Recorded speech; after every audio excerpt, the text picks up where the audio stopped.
பிரதோஷம் சிவன் நஞ்சுண்டதால் வந்த நேரம் நாம் செய்த தீவினைகள் யாவும் அந்த பிறை சூடனருளாலே தீரும் தோஷங்கள் நீக்கும் பிரதோஷம் சிவன் நஞ்சுண்டதால் வந்த நேரம் நாம் செய்த தீவினைகள் யாவும் அந்த பிறை சூடனருளாலே தீரும்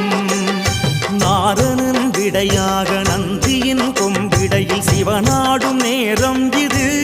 சிவன் வரும் சுகமான நேரம் இது